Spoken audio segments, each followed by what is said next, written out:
Hello, everybody. My name is Jessica Plumas. Thank you so much for checking in with us here at Booksandmocha.com. Today, I wanted to talk to you about Mad Men, one of my absolute favorite shows. I'm very excited that I've had the opportunity to write about it, and now I get to talk to you guys about it. But the final episodes are premiering in April. That's going to be it. No more Mad Men, and I'm excited. I'm very excited for new episodes. I feel like I've been waiting forever for some, but then that's it. There's just going to be no more.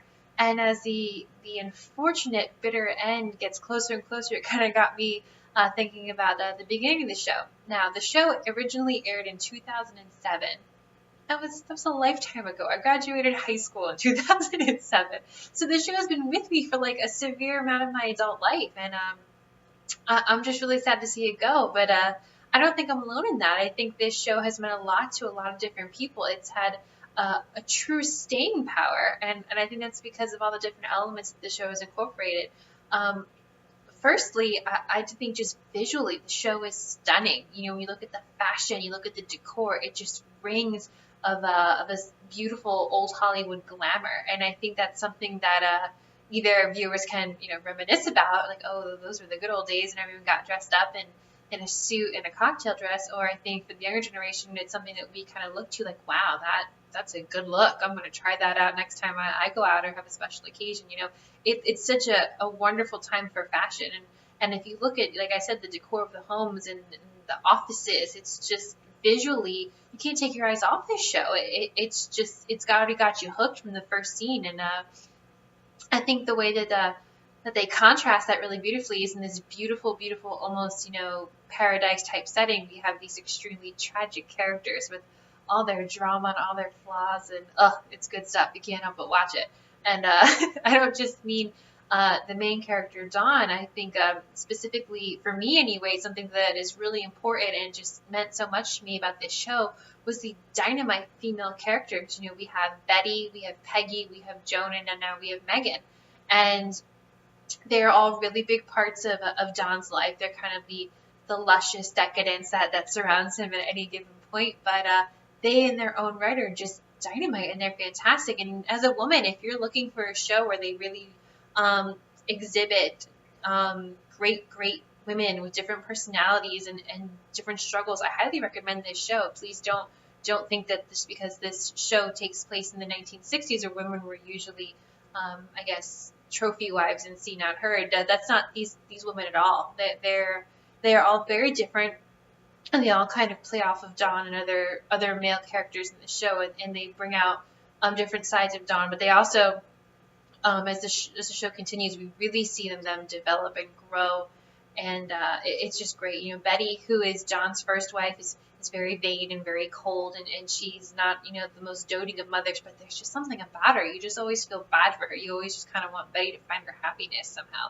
And then we have Peggy, who is just, starts off as this very, very meek, sweet character, who's very, very quiet, just is now, almost running the show. She's, a creative content writer, and she's doing presentations, and she's kicking butt and taking names. But the wonderful thing about Peggy is she never pulled any punches. She always played the game by the guy's rules. She never used her flirtation or her charms to get ahead. And because of that, Peggy isn't really able to relate to either her female or her male characters in the show. And I'm sure women in working environments feel that a lot. They don't really know who to be or which avenue to take to try and get ahead in the office. And then there's Joan, and Joan is just dynamite. She's gorgeous. She's beautiful. She's the woman you want to be. She's fantastic, and she still has the respect of all the men around her. And she kind of did the opposite of Peggy. She kind of used her feminine charm to get it.